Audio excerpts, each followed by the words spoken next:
Okay, WrestleMania 26. The card that I praised upon praise because I thought it was a really strong card and I really thought that it could live up to the expectations. And, for the most part, I think that it really did. I stayed up to watch this live. That meant I had to stay up from midnight to 4 a.m. and, I did not fall asleep. I was thoroughly entertained by this from beginning to end. Very easy to sit through for a 4-hour event. And, I just really think that I compared it to 17 in my preview video. That was the basis of my preview video. I'm going to have to go back on that a little bit because I don't think it was... I'm one of those people who would say 17 is better than 19. And this year's WrestleMania, was a lot closer to 19 in my opinion, just for the overall atmosphere of the event and the way the matches delivered. So, I'm not going to say this was good as WrestleMania 17, but it was definitely at least equal to maybe a little better or worse than 19. Definitely think that this was a top 5 WrestleMania, probably, definitely a top 10, probably a top 5 as well. But I'll have to, judge that for myself after comparing it to other WrestleManias. But this was a very strong show in my opinion, I'm actually going to do a review of it because, I stayed up to watch it.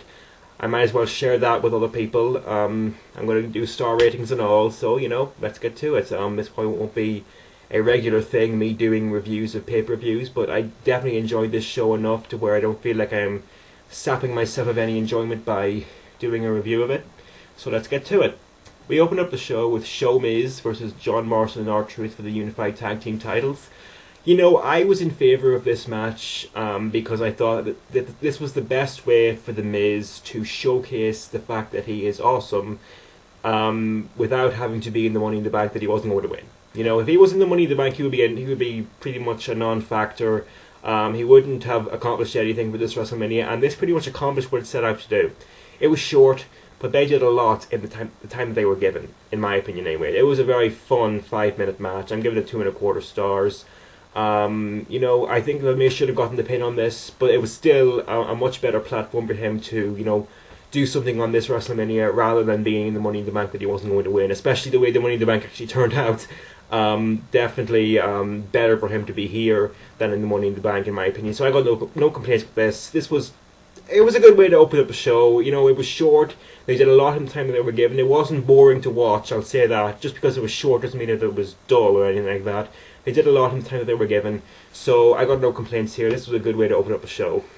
We went on to the triple threat match between Randy Orton, Cody Rhodes and Ted DiBiase. For reasons unbeknownst to me, I probably will never understand this. People love to cheer Randy Orton. People love this character now, and I just don't understand it, to be honest. He hasn't changed much of anything about himself. He's a little bit different when he's doing his poses and mannerisms, but not very much. He's changed very little about himself, and yet people love to cheer this guy now. I really don't understand it. I talked about this earlier in a few videos earlier. I talked about how I thought that this face turn would be very short-lived and that it would become bland and he'd have to turn heel again pretty much before the end of the summer.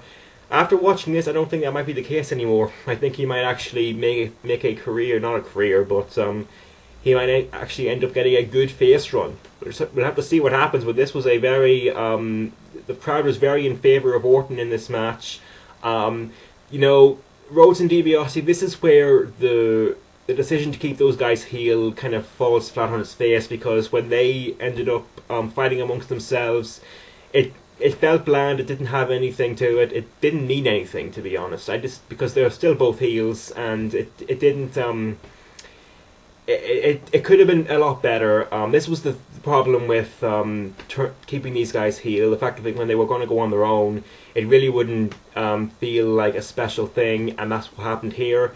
Still, though, the ending was very fun, I'll admit that. Orton really got a lot of intensity about it when he was going to do the punt to Cody Rhodes, so that was fun. That was kind of cool to see. And Orton ended up winning, which I'm okay with, because I've never really seen the Legacy Boys as anything special, anything long term. Cody Rhodes had some good stuff going on in this match. I don't remember much from Ted. I'd have to go back and watch the match again. But I was fine with this. 3 stars. It set out to show just how popular Randy Orton is now, and it definitely did that. So I was having no problem with this. It was fun. It was fine for what it was. No complaints. Then we get to the Money in the Bank. you know, I didn't go into this with what you might call savage expectations. You know, this was just about as safe for everyone involved and pretty straightforward, you know, but I don't think it had enough holy shit moments to really be a balanced Money in the Bank and really be one of the best Money in the Banks. I do think this is one of the weakest. It was still fun. It was still Money in the Bank. You know, it's very, very hard for Money in the Bank to not feel entertaining. It was entertaining for what it was. There was some very good stuff from Evan Bourne. I was surprised that Shelton was not showcased in this match a little more, because, you know, one of the main reasons you're keeping Shelton in employment right now is so he can do this sort of shit at WrestleMania. But you know, he's never going to win it, so I guess it's fair enough for him that he doesn't have to risk his body every year, so that's fine. And okay, a extremely shocking win, you know, because I was getting more and more convinced during this match that McIntyre was going to win, based on the way they treated him in this match. He started off the match getting picked on by 3 guys. They took him out of the match for a good portion of it. Then he was allowed to spoil one of the coolest spots in this match with Kofi on the stilts. He was allowed to stop that in his tracks. So I was like, okay, they're going to have him be invisible for this whole match. Then he's going to come out of nowhere and win it. This sucks. But then they had Swagger win. I could not believe it. I was completely and utterly surprised by this decision because, you know, Swagger is better than McIntyre in every way possible. I will say that. And I'm not exactly angry that Swagger won this, but if you're going to have Swagger win this, build it up a little bit. Don't do a surprise for the sake of a surprise, because I don't think this is a match where people want to be surprised. I think that if you build Swagger up to this a little bit more, you know, he was on commentary a few times on Raw, and, you know, he kind of wasn't invisible, so to speak, but, you know, he could have done a little more. I don't know how long they wanted Swagger to win this, but, you know, Christian, after McIntyre, I'd say Christian and Kofi were ready to win this. I think the crowd were ready for them to win it, and they were expecting it in a good way, and if they had won it, it would have been a good. You know, same thing for Swagger if you had built him up a little bit, because I don't think that this was, you know, he can definitely carry himself in the ring a lot better than McIntyre could against guys like Cena, Triple H, Orton, those guys. You could have better matches than McIntyre could ever have, and that's good. But I'm going to have to see what happens with this, because I do think that he should have a long run as Mr. Money in the Bank to kind of build himself up that way. But again, the Money in the Bank pay-per-view might kind of put a stoppage on that.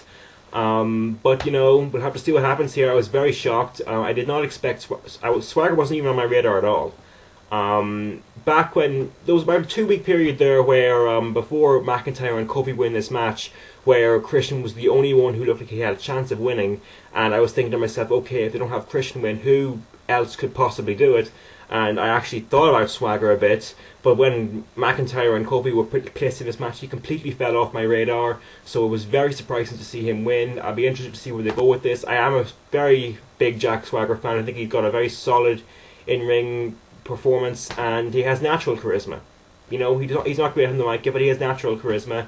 He just has a presence about him that, you know, I really do think he's another Kurt Angle waiting in line, waiting to burst out of his shell and become great. So we'll see what happens there. Then we get to Sheamus versus Triple H. You know, I went into this thinking that, okay, this will be good mostly for the results, and, you know, Triple H took Sheamus out there, and he managed to carry him to a good match, I thought. It wasn't great, but it was it was good. I wouldn't say very, very good, but it was good. And Triple H went out there and treated Sheamus like an equal. Sheamus was allowed to look like he belonged in the ring with Triple H, which is very good to see. And, you know, even though Triple H won, it was still good for Sheamus to get in this match and good for him to have this match. You know, I think that they could have had a handshake spot at the end. That would have went a long way to kind of salvaging the fact that Sheamus lost. Obviously, with the main event and how that ended, that might have not been feasible. But then again, you could have had a handshake reminiscent of HBK and Jericho at WrestleMania 19, where they embraced, and then Jericho cowardly low-blowed HBK. That could have worked for this, I think. But that's not what happened. It was still good, and it was still good for Sheamus to be in this situation. And then we went on to CM Punk versus Rey Mysterio. This was, I would say, one of the most fun 7-minute matches I have ever seen. It was short, but it was awesome. It was just, they packed in so much fun stuff in the time that they were given. I was thoroughly entertained by this from beginning to end.